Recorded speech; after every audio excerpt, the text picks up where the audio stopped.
يا أيها الذين آمنوا اتقوا الله وقولوا قولا سديدا يصلح لكم أعمالكم ويغفر لكم ذنوبكم ومن يطع الله ورسوله فقد فاز فوزا عظيما.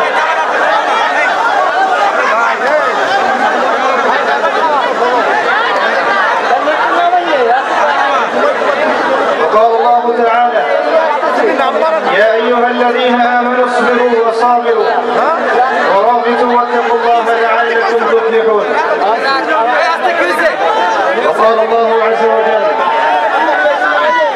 ولا تهنوا ولا تحزنوا وأنتم الأعلون إن كنتم مؤمنين. صدق الله العظيم. وقال رسول الله صلى الله عليه وسلم إن الله تعالى يرفع بهذا الكتاب أقواما ويضع به الآخرين. رب اشرح لي صدري ويسر لي أمري واحلل عقدة من لساني يفقه قولي. اللهم فقهنا في الدين وعلمنا التأويل. اللهم اجعلنا منهم الذين آمنوا وعملوا الصالحات وتواصوا بالحق وتواصوا بالصبر. أعوذ بكلمة الله التامات من شر ما خلق. أعوذ بكلمة الله التامة من كل شيطان وهامة ومن كل عين لامة. بسم الله الذي لا يضر مع اسمه شيء في الأرض ولا في السماء وهو السميع العليم. الحمد لله আলহামদুলিল্লাহ, যাবতীয় প্রশংসা এবং গুণগান একমাত্র মহিয়ান ও গরিয়ান আল্লাহ সুবহানাহু ওয়া তাআলার জন্য, যে আল্লাহ কোনো শরীক নেই, যে আল্লাহ রাব্বুল আলামিন আমাদের সবাইকে মুসলিম পরিবারে জন্মগ্রহণ করার তৌফিক দিয়েছেন। সকলেই বলি আলহামদুলিল্লাহ। শুকরিয়া জানাই সেই মহান রবের দরবারে, যিনি আমাদের সবাইকে নবী মুহাম্মদ সাল্লাল্লাহু আলাইহি ওয়াসাল্লামের সৌভাগ্যবান উম্মত হওয়ার তৌফিক দিয়েছেন। আলহামদুলিল্লাহ। অগণিত অসংখ্য দরুদ এবং সালাত বর্ষিত হোক মহান আল্লাহ প্রেরিত সর্বশেষ নবী, চূড়ান্ত নবী, মানবতার মুক্তির দূত মুহাম্মদুর রাসূলুল্লাহ সাল্লাল্লাহু আলাইহি ওয়াসাল্লামের প্রতি একবার সবাই মিলে দরুদ পড়ে ফেলি। আল্লাহুম্মা সাল্লি আলা মুহাম্মদ ওয়া আলা আলি মুহাম্মদ কামা সাল্লাইতা আলা ইব্রাহিম ওয়া আলা আলি ইব্রাহিম ইন্নাকা হামিদুম মাজিদ। আল্লাহুম্মা বারিক আলা মুহাম্মদ وعلى آل محمد كما باركت على إبراهيم وعلى آل إبراهيم إنك حميد مجيد. সম্মানিত প্রিয় দিনী ভাই ও বোনেরা, কেমন আছেন? ভালো আছেন? সত্যি সত্যি ভালো?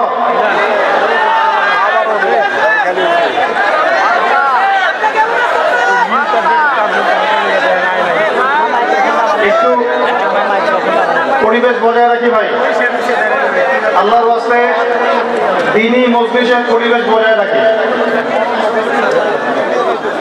আমরা তো সারা রাত এখানে আলোচনা করবো না, অল্প সময় ধৈর্য ধরে বসে আল্লাহ তৌফিক দান করুন। দীর্ঘ আলোচনা শুনেছেন বিকেল থেকেই, তো আমি আপনাদেরকে কিছু তিক্ত আলোচনা শোনাবো ইনশাআল্লাহ। কি আলোচনা? আল্লাহ পাক তৌফিক দান করুন। আসলে পরিবেশ একটা বড় বিষয়, পরিবেশের উপর আলোচনা নির্ভর করে। আপনারা যদি প্রশান্তির সাথে, ধৈর্যের সাথে, আনন্দের সাথে বসেন, ইনশাআল্লাহ আলোচনা হবে ইনশাআল্লাহ। আল্লাহ পাক আমাদের সবাইকে কোরআন এবং সুন্নাহর আদব রক্ষা করে চলার তৌফিক দান করেন।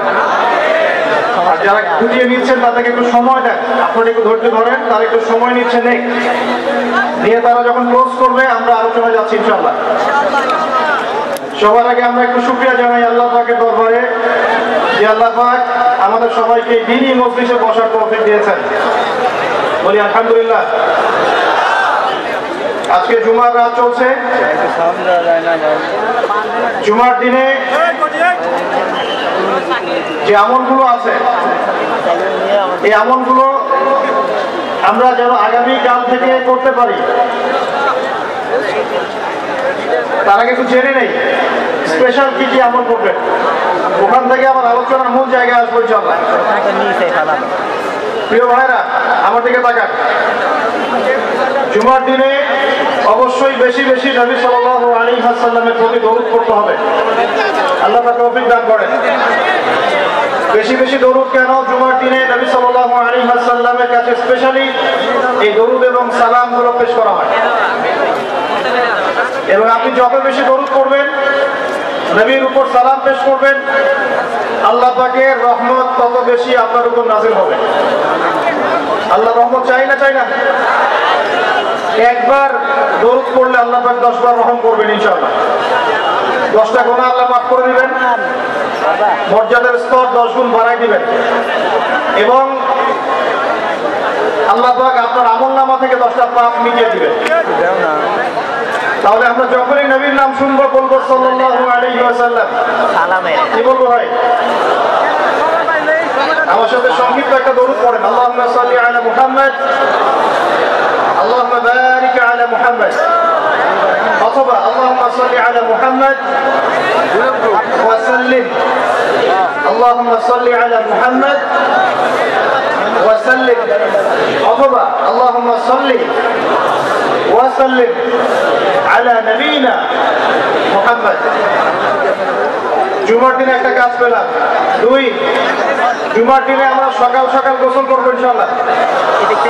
আগে মসজিদে যাব, পায়ে হেঁটে মসজিদে যাব এবং ইমামের কাছাকাছি বসার চেষ্টা করব। ইমাম সাহেবের খুতবা মনোযোগ সহকারে শ্রবণ করার চেষ্টা করব এবং খুতবা চলাকালীন কথাবার্তা বলবো না, কাউকে ডিস্টার্ব করবো না। ইমামের সাথে নামাজ শেষ করবো। নবী সাল্লাল্লাহু আলাইহি ওয়াসাল্লাম বলেছেন প্রত্যেক পদক্ষেপের বিনিময়ে 1 বছরের নফল রোজা, 1 বছরের নফল নামাজের নাকি হবে ইনশাআল্লাহ। পারবো ইনশাআল্লাহ। 3 নাম্বার, জুমার দিনে 2টা ওয়াক্ত আছে। কয়টা?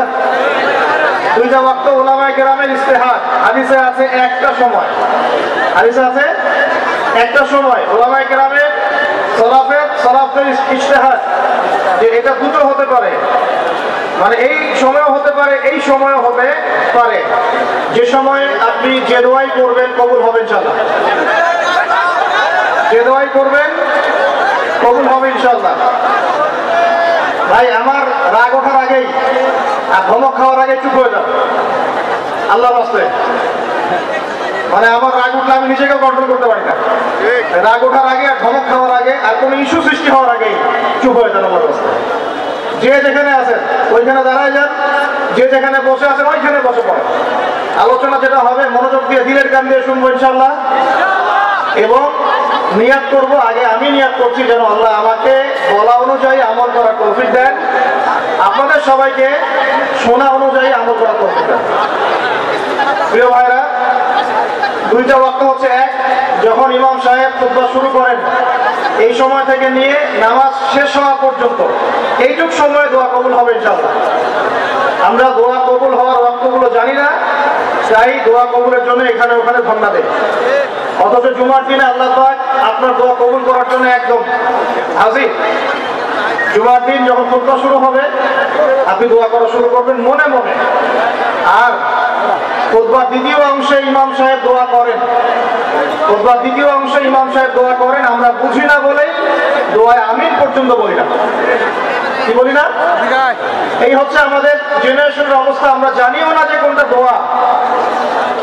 বাংলাদেশের 90% মানুষ জেনারেল ব্যাকগ্রাউন্ডের, তাদের মধ্যে বেশিরভাগ মানুষই জানে না যে কোনটা দোয়া হচ্ছে। আরেকটা কথা হচ্ছে এগুলো যে দোয়া, এটা যদি মসজিদ কমিটিও জানতো আমার ধারণা ইমাম সাহেবের চাকরি থাকতো না। রামুজি ঠিক বলছেন। ইমাম সাহেব দোয়া করে আল্লাহুম্মা আইজ্জিল ইসলাম ওয়াল মুসলিমিন, বলেন আমিন। ইমাম সাহেব দোয়া করেন আল্লাহুম্মা আইজ্জিল ইসলাম ওয়াল মুসলিমিন, আল্লাহ ইসলাম এবং মুসলমানদেরকে ইজ্জত সম্মান দান করো। বুঝলেন?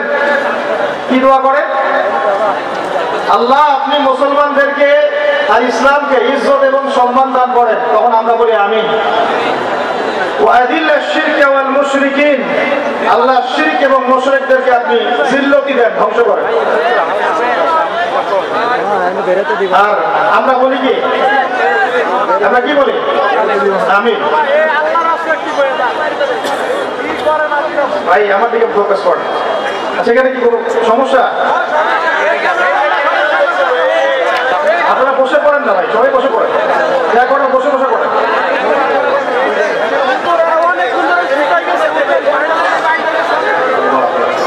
আচ্ছা আমার সাথে পড়েন, আউযু বিল্লাহি মিনাশ শাইতানির রাজীম, আউযু বিকালিমাতিল্লাহি তাম্মা, বলেন, মিন কুল্লি শাইতানিন ওয়া হাম্মা ওয়া মিন কুল্লি আইনিন লাম্মা। আচ্ছা বলছিলাম ইমাম সাহেব দোয়া করেন। ইমাম সাহেব বলেন আল্লাহুম্মা আইজ্জাল ইসলাম ওয়াল মুসলিমিন, আমরা আমিন বলি। ইমাম সাহেব বলেন আল্লাহ ইসলাম আর মুসলমানদেরকে বিজয় দাও, ইজ্জত দাও। বলেন ওয়াদিল্লা শিরক ওয়াল মুশরিকিন, শিরক এবং মুশরিকদেরকে অপদস্থ করো, আমরা বলি আমিন। ওয়াদাম্মির আ'দা'আদ-দ্বীন, আল্লাহ তোমার দ্বীনের শত্রুদেরকে তুমি শায়েস্তা নাযিল করেছেন। 255 নম্বর আয়াত। কত নম্বর? যেটা প্রত্যেক ফরজ নামাজের পরে পড়তে হয়, ঘুমানোর আগে পড়তে হয়, এবং এটা আপনাকে হেফাজত করবে। আল্লাহ পাকের রহমতে একজন ফেরেশতা আপনাকে প্রোটেক্ট করবে। ঠিক তার পরে একটা পড়ে দেখছেন কখনো? আচ্ছা আয়াতুল কুরসি কয়জন পড়েছেন? আপনার এর পরের একটা কয়জন পড়েছেন? এই দেখেন আপনার আয়াতুল কুরসির পরের আয়াতটা শুনেন। আল্লাহ পাক বলছেন আউযু বিল্লাহি মিনাশ শাইতানির রাজীম, লা ইকরাহা ফিদ-দ্বীন, দ্বীনের মধ্যে কোনো জবরদস্তি নাই। কি নাই ভাই? দ্বীনের মধ্যে কোনো জবরদস্তি নাই। ক্বাদ তাবায়্যানা রুশদু মিনাল গায়, মানে সত্য মিথ্যা, আলো অন্ধকার, হক বাতিল স্পষ্ট হয়ে গেছে। যেটা হেদায়েত আর যেটা গোমরাহি, এটা স্পষ্ট হয়ে গেছে। স্পষ্ট হয় নাই? তারপরে আল্লাহ বলেন মা ইয়াকফুর বিত-তাগুতি ওয়া ইউমিন বিল্লাহ ফাকাদ ইসতামসাকা বিল উরওয়াতিল ওয়াসতা। এই আয়াতটা তো আমরা অনেকে জানি না। আল্লাহ পাক বলেছেন মা ইয়াকফুর বিত-তাগুত, যে বা যারা তাগুতকে অস্বীকার করলো বা তাগুতের সাথে কুফরি করলো, ওয়া ইউমিন বিল্লাহ, এবং আল্লাহর প্রতি ঈমান নিয়ে আসলো, ফাকাদ ইসতামসাকা বিল উরওয়াতিল ওয়াসতা, সে ব্যক্তি একটা শক্ত রশি আঁকড়ে ধরলো, লাম ফিসামা লাহা, যেটা কখনো ছিঁড়ে যাবে না ইনশাআল্লাহ। তাহলে আল্লাহ পাক এই আয়াতে বলছেন আপনাকে তাগুতের সাথে কুফরি করতে। কার সাথে? তাগুতের সাথে কুফরি করতে এবং মুমিন হতে। ঈমানদার হতে হলে তাগুতের সাথে কুফরি করতে হবে, আর তাগুতের প্রতি ঈমান রাখলে মুমিন হওয়া যাবে না। কথা বোঝা যাচ্ছে? তাহলে এখন ডেফিনেশন কি তাগুতের? কাকে বলে এটা? যেটার প্রতি কুফরি না করলে আমি মুমিন হতে পারবো না। এক, আল্লাহ বাদ দিয়ে যার ইবাদত করা হয় সেটা তাগুত। আল্লাহ বাদ দিয়ে যার ইবাদত করা হয় সেটা তাগুত। আল্লাহ বাদ দিয়ে এমন কারো দাসত্ব করা যেটা আল্লাহ রাব্বুল আলামিনের কোরআন এবং সুন্নাহ শরীয়তের মূলনীতির বাইরে, তাগুত। এমন কোন বিধান যেটার দাসত্ব করলে আল্লাহর কোরআনের বিধানকে অবজ্ঞা করা হয়, ওটাও তাগুত। এমন কোন সিস্টেম যে সিস্টেমটা আল্লাহ এবং তার রাসূলের বিধান মোতাবেক চলে না, গায়রুল্লাহর বিধান মোতাবেক চলে, ওটাও তাগুত। আমার কথা কি বোঝা যাচ্ছে? ভয় লাগতেছে? তাগুতের সাথে কুফরি না করতে পারলে মুমিন হতে পারবে না। এখন চপ্টু বটন সব তাগুত, চপ্টু বটন সব তাগুত। আমাদের উচিত ইসলামের মধ্যে এই আয়াতের অনুযায়ী আমল করা। আল্লাহ পাক বলেছেন উদখুলু ফিস-সিলমি কাফা, তোমরা পরিপূর্ণরূপে ইসলামে প্রবেশ করো, আংশিক প্রবেশ করো না ভাই। আংশিক ইসলামে প্রবেশ করো না, পরিপূর্ণ ইসলামে প্রবেশ করো। আমরা এখন পর্যন্ত নামাজও পড়ি, সুদও খাই, মাশাআল্লাহ। আমরা এখন পর্যন্ত নামাজও পড়ি, বেপরদায় চলি, নামাজও পড়ি, বছর বছর হজ উমরাও করি, মাঝে মাঝে দান সাদাকা করি, কিন্তু যাকাত দেই না। আমরা আল্লাহর বিধানের কথা বলি, মুখে কালিমা লা ইলাহা ইল্লাল্লাহর কথা বলি ঠিকই, কিন্তু অন্যায়ভাবে মানুষের উপর জুলুম করতেই আছি। আমরা লা ইলাহা ইল্লাল্লাহ বলি ঠিকই, তারপরেও লা ইলাহা ইল্লাল্লাহর একটা বিধানও বাস্তবায়ন করি না। বাস এখন কতটুকু মুমিন আছি আর কতটুকু মুসলমান আছেন, আর এই প্রটেস্ট্যান্ট ভার্সন ইসলাম পালন করলে কি ফায়দা হবে সেটা আপনি বুঝতে চেষ্টা করেন। বলছিলাম যে অন্তত পক্ষে জুমার খুতবা চলাকালীন এবং জুমার খুতবায় যে দোয়াগুলো হয় তখন আমিনটুকু বলেন। আমাদের আরবির এমনই বেহাল দশা, ইমাম সাহেব কি তেলাওয়াত করছে ওইটুকু আমাদের জ্ঞান নাই। ইমাম সাহেব তেলাওয়াত করছে ইয়া আইয়ুহাল্লাযীনা আমানু ইত্তাকুল্লাহ, হে মুমিনগণ তোমরা আল্লাহকে ভয় করো, ওয়া যারু মা বাকিয়া মিনার রিবা, তোমরা সুদের অবশিষ্ট অংশ মানে সুদ ছেড়ে দাও। ইন কুনতুম মুমিনিন, যদি প্রকৃতপক্ষে মুমিন হয়ে থাকো তাহলে ছেড়ে দাও। কি ছেড়ে দাও ভাই? সুদ। কে বলছেন?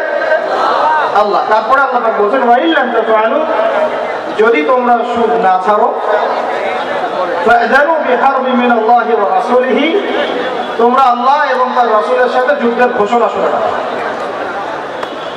কি বুঝলেন? কি বুঝলেন? যে ব্যক্তি সুদ খায় সে কার সাথে যুদ্ধ করতেছে?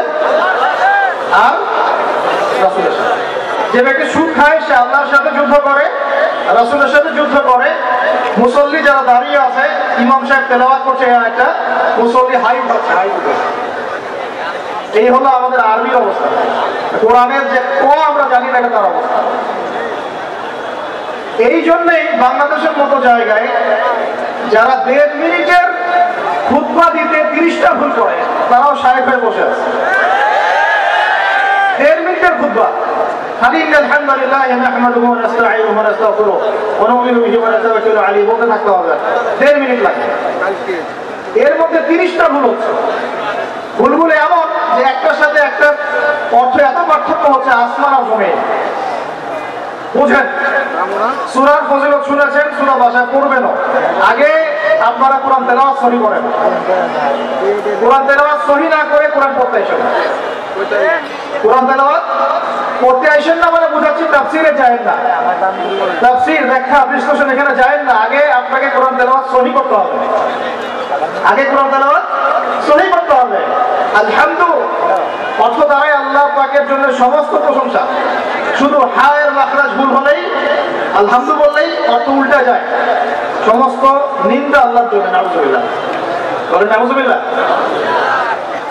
কুল হুয়াল্লাহু আহাদ শুনেছেন, কুলের কাফ ভুল হলে আপনার অর্থ চেঞ্জ হয়ে যাবে।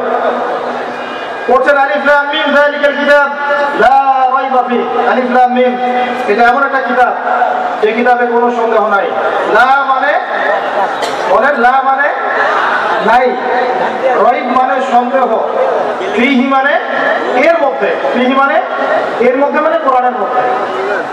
তো এখন লা মানে নাই, এটাতে মদ আছে। আর যেটা লা, যেমন ইন্নাল ইনসানা লাফি খুসর, ইন্না নিশ্চয়, আল ইনসান মানুষ, মানব জাতি। লা মানে এখানে অবশ্যই, এই লা এর উপর মদ নাই। ফি মানে মধ্যে, খুসর মানে ক্ষতি। নিশ্চয়ই মানুষ অবশ্যই ক্ষতির মধ্যে আছে। এক লা এর অর্থ না, আরেক লা এর অর্থ অবশ্যই হ্যাঁ। বুঝতে পারতেছি ভাই? এক লা এর অর্থ বলেন না, আরেক লা এর অর্থ অবশ্যই হ্যাঁ। এখন আপনি যদি পড়েন যালিকাল কিতাব লা রাইবা ফি, কি অর্থ দাঁড়ায়? আপনি অর্থ করেন দেখি কি অর্থ দাঁড়ায়? এইটা এমন একটা বই, নাউজুবিল্লাহ, যে বইয়ের মধ্যে অবশ্যই আস্তাগফিরুল্লাহ। কি হলো এটা? কুফর, ঈমান থেকে কুফর। কুল ইয়া আইয়ুহাল কাফিরুন, বলো হে কাফের সম্প্রদায়, লা আ'বুদু মা তা'বুদুন, আমি তার ইবাদত করি না যার ইবাদত তোমরা করো। লা আ'বুদু, এখানে মত আছে, লা আ'বুদু, আমি ইবাদত করি না, মা তা'বুদুন, যার ইবাদত তোমরা করো। এটা ঈমান কি না? ঠিক আছে তেলাওয়াত। এখন যদি লাম চেঞ্জ করে দেন, যদি বলেন যে লা আ'বুদু মা তা'বুদুন, কি অর্থ হবে? মানুষ তো বোঝেই না যে তাসাআলুনা বিহি ওয়াল আরহাম, বলছেন তাসআলুনা বিহি ওয়াল আরহাম অর্থ কি? পার্থক্য? বিসমিল্লাহির রহমানির রহিম বলছে কি? বিসমিল্লাহির রহমানির রহিম। আমার কথাগুলো মন দিয়ে শুনেন। ইসলাম কায়েম করতে পারবেন না যতদিন আপনি কোরআনওয়ালা হচ্ছেন না। কথা বুঝতে পারেন নাই? ইসলাম কায়েম করতে পারবেন না যতদিন কোরআনওয়ালা হচ্ছেন না। আর কোরআনওয়ালা, হাদিসওয়ালা, সুন্নতওয়ালা ততদিন হতে পারবেন না যতদিন বিশুদ্ধ করে তেলাওয়াত করা শিখছেন না। আমাকে একজন সাহাবী দেখাবেন, একজন সাহাবী যিনি কোরআন তেলাওয়াত করতে পারতেন না। আছে? আছে? এমন একজন তাবেঈ দেখান যিনি কোরআন তেলাওয়াত করতে পারতেন না। এমন একজন তাবেঈ দেখান যিনি কোরআন তেলাওয়াত করতে পারতেন না। আমি আপনাকে বাংলাদেশের কয়েক কোটি মানুষ দেখাতে পারবো ইনশাআল্লাহ, যদি আমাকে অথরিটি দেওয়া হয়, যারা কোরআনের আলিফও জানে না, বাও জানে। এখন আপনি এই জেনারেশনটাকে দিয়ে কি দিন কায়েম করতে চাচ্ছেন বাংলাদেশে?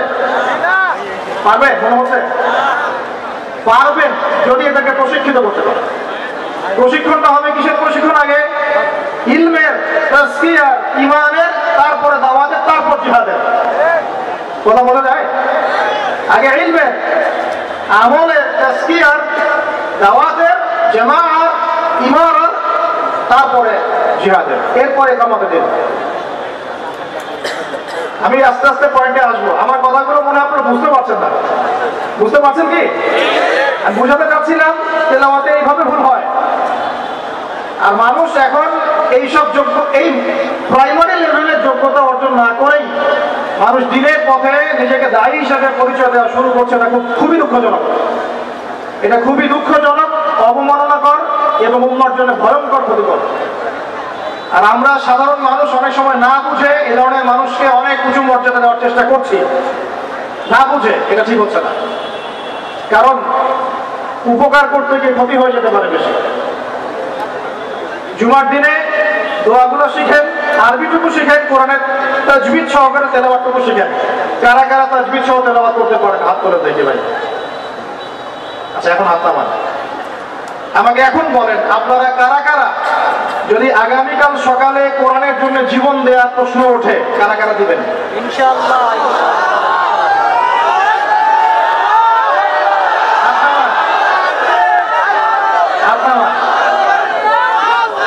ওয়াল্লাহি, আল্লাহর কসম করে বলছি, আপনারা পারবেন না।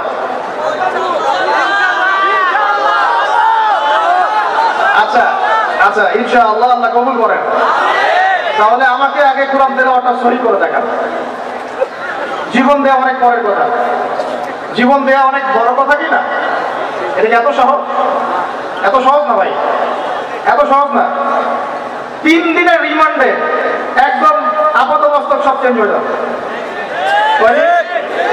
3 ঘন্টা রিমান্ডে, মাত্র 3 ঘন্টা। বড় বড় ইমানদারের রিমান্ড দেখবেন যে বের হয়ে গেছে পিছন থেকে, নাই শেষ নাই। এত সহজ না আল্লাহর জন্য জীবন দেয়া। আগে আল্লাহর জন্য তো আপনি নামাজই পড়তে পারছেন না, আপনি আল্লাহর জন্য তাহাজ্জুদই উঠতে পারছেন না। তাহাজ্জুদই তো উঠতে পারছি না আমরা তাহাজ্জুদে উঠতে না পারি, রাতে জেগে আছেন, যাদের একটা অংশ তো নামাজ পড়ছেন না। আল্লাহর জন্য তো আপনি দোয়া কালামগুলো মুখস্থ করলেন না, কোরআনটাও তেলাওয়াত করে এখনো শিখলেন না, 40টা হাদিস আপনি মুখস্থ বলতে পারছেন না। এখন পর্যন্ত আল্লাহর জন্য আপনি হালাল খাওয়া শুরু করতে পারলেন না। আমি কাউকে উদ্দেশ্য করে কথা বলছি না, আমভাবে বলছি। ও যদি বলি এখানে যদি কেউ চোর থাকেন, তার উপর একটা চোর, তাহলে কি আপনি দাঁড়ায় বলবেন যে আমি সেই চোর? কিছু মানুষ তো বলছে আর কি। এখন বাদ দেন, আল্লাহর জন্য এখন পর্যন্ত আমরা হালাল খাওয়া তো করতে পারলাম না, শুধু খেয়েই যাচ্ছি। আয়াত একটা তেলাওয়াত করলাম, এটা আল্লাহর সাথে যুদ্ধ করা, নবীর সাথে যুদ্ধ করা। ইমাম সাহেব তেলাওয়াত করে, আমি বুঝি আমার হাই উঠে। নামাজে দাঁড়ায় চেয়ার নিয়ে কারাকারি করি, কে আগে চেয়ার নিয়ে কারাকারি করে। নামাজে দাঁড়াই নড়াচড়া, মানে বুঝি না যে কি হচ্ছে নামাজে, কার সামনে দাঁড়িয়েছি, কি বলছি। আর আল্লাহ পাক যে আমাকে দেখছেন, আমার যে নামাজে আল্লাহর সামনে দাঁড়িয়ে আমি আছি, আল্লাহ পাকের সামনে আমাকে এভাবেই কিয়ামতের দিন মানে ইন্ডিভিজুয়ালি দাঁড়াতে হবে। নামাজ কি ফিনিক্স দিবে? নামাজে দাঁড়িয়ে গা চুলকাচ্ছি, আঙ্গুল ফুটাচ্ছি, নড়াচড়া করছি, হাই উঠাচ্ছি। আর ইমাম সাহেব যদি একটু তেলাওয়াতটা লম্বা করে ফেলছে, তাহলে তো অবস্থা খারাপ, পরের দিন থেকে চাকরি নাই। এতগুলো কথা আমি ভূমিকায় বলতে চাই নাই, শুধু মূল কথাটা হচ্ছে এখানে ভাই, আমাদের সবাইকে আগে বেসিকটা ঠিক করতে হবে। রাজি আছে কি নাই? ওয়াজ শুনে কোনো লাভ নাই ভাই, আমার ওয়াজ শুনে কোনো লাভ হবে না। আপনি যদি আপনার বেসিক ঠিক না করেন, আমার ওয়াজ করেও কোনো লাভ নাই। আপনাকে হয়তো এটার জন্য আমি কিছু আজব পাবো নিয়াত ঠিক থাকলে আপনি শুনেছেন আপনার কোনো ওজোর থাকবে না কালকে আমাদের মাঠে, বাস এতটুকুই। আদতে এই বাংলার জমিনে দিন কায়েম হবে না। আর আমার মনে হয় না যে আমরা সবাই চাই যে আমরা দিনটা কায়েম করি, আমার মনে হয় না আমরা সবাই এটা চাই। গুটি কয়েক কিছু মানুষ চায়, বাকিরা মনে করে কি দরকার এত ঝামেলায় যাওয়ার, কি দরকার, ভালোই তো আছে, স্ত্রী সন্তান বউ বাচ্চা নিয়ে আসি, চাকরি বাকরি করছি, ব্যবসা বাণিজ্য করছি, খাচ্ছি যাচ্ছি, এভাবেই কবরে যাবো। কয়েকজন ফিকির করে যে আমি একটা তাফসীর লিখে যাই বা একটা বই লিখে যাই, বা আমি অ্যাটলিস্ট কিছু হকের কথা বলে যাই, বা আমি অ্যাটলিস্ট একটা অ্যাসোসিয়েশন ফর্ম করি, দিনের জন্য কিছু করি, বা আমি অ্যাটলিস্ট একটা মসজিদ মাদ্রাসা গড়ে তুলি, বা আমি যুবকদেরকে শিক্ষিত করার জন্য বা দিনের পথে আনার জন্য কোনো ফিকির করি, বা আমি আলেমদেরকে একসাথে করার একটা ফিকির করি। কয়জনের এই ফিকিরগুলো থাকে আসলে? সেলফি, ভিডিও, ছবি, এই মানে বাহ্যিক আবেগ, এগুলো দিয়ে ভাই কিচ্ছু হবে না। আমার আগেও এখানে বসে বসে, এরকম মঞ্চে বসে বসে বহু বরেণ্য ওলামায়ে কেরাম ওয়াজ করে গেছেন বাংলার মাটিতে, এবং তাদের অনেকেই কারাগারে চলে গেছেন। বহু মানুষ তাদের ওয়াজ শুনে ঠিক ঠিক বলতো, গরম গরম গরম গরম বক্তব্য দিতেন, এবং মানুষও ঠিক ঠিক বলতেন, জনগণও তাকে আর উস্কে দিত যেন সে আরো গরম গরম বক্তব্য দেয়। হ্যাঁ, বিশ্বাস করেন, বিগত তারা যখন নাই, বিগত 1 বছর, 2 বছর, 3 বছর, 4 বছর, 5 বছর চলে যায়, ওই ঠিক বলা জনগণ একবারও তাকে খোঁজ দিতেও যায়নি,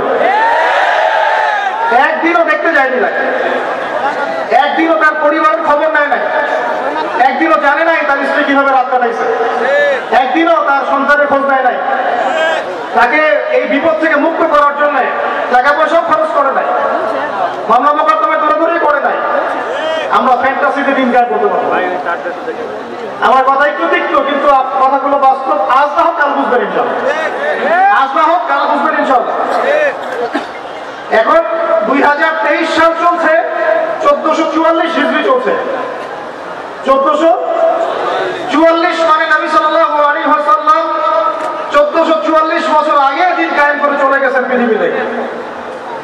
1444 বছর পর এসে আমরা এগুলো নিয়ে কথাবার্তা বলছি।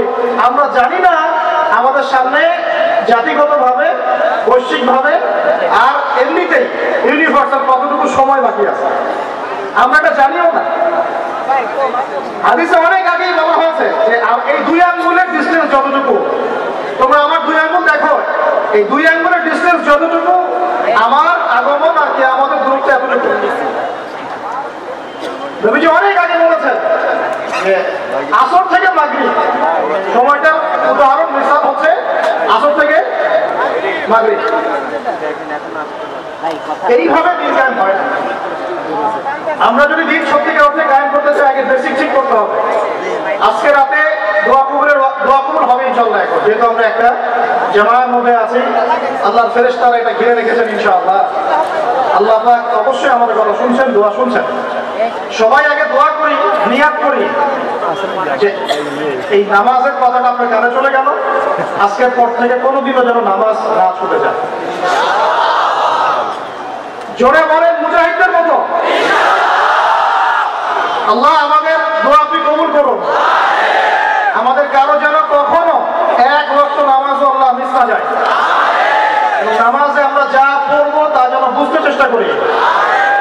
আল্লাহ পাক আমাদের সবাইকে কোরআন বিশুদ্ধ করে তেলাওয়াত করার তৌফিক দান করেন, এবং কোরআনের ভাষা আরবি শেখার তৌফিক দান করেন। আরবি না শিখে আমরা দাওয়াতি কাজে আসবো না, এবং আমরা সবসময় মুহাক্কিক ওলামায়ে কেরামের সাথে থাকবো। তাদের সাথে থেকে আমরা দিন শিখবো, তাদের সহবতে থাকবো, তাদের কাছে পরামর্শ করব, তাদের কাছে সিলেবাস করে নিয়ে পড়াশোনা করব, করে নিজের যোগ্যতাকে বাড়াবো ইনশাআল্লাহ। আল্লাহ পাক আমাদের দোয়া যেন কবুল করেন। আমরা সবাই হালাল খাবো আগে ইনশাআল্লাহ, কোনোভাবেই হারাম রিজিকে যাবো না ইনশাআল্লাহ। আল্লাহর সাথে যুদ্ধ করব না, নবীর সাথে যুদ্ধ করব না, সুদভিত্তিক অর্থনীতির সাথে আমাদের যেন কোনো সম্পর্ক না থাকে। যদিও এটা এই বিশ্বে একদম অলমোস্ট ইম্পসিবল, আমি বলছি অলমোস্ট ইম্পসিবল। এই বিশ্বে সুদভিত্তিক অর্থনৈতিক অক্টোপাসের এই চক্রজাল থেকে বের হওয়া অলমোস্ট ইম্পসিবল, কিন্তু একেবারে অসম্ভব নয়। আল্লাহ পাক যদি তৌফিক দেন আর আমাদের নিয়ত যদি ঠিক থাকে, ইনশাআল্লাহ চেষ্টা করলে আল্লাহ পাক রাস্তা দেখাবেন। স্বেচ্ছায় সুদ খাবো না, কারণ নবীজি বলছেন 4 শ্রেণীর মানুষকে আমি লালন করলাম, অভিশাপ। 4 শ্রেণীর মানুষকে আমি অভিশাপ করলাম। 1 শ্রেণী যে সুদ খায়, 1 শ্রেণী যে দেয়, 1 শ্রেণী সাক্ষী থাকে, আর 1 শ্রেণী লিখে রাখে।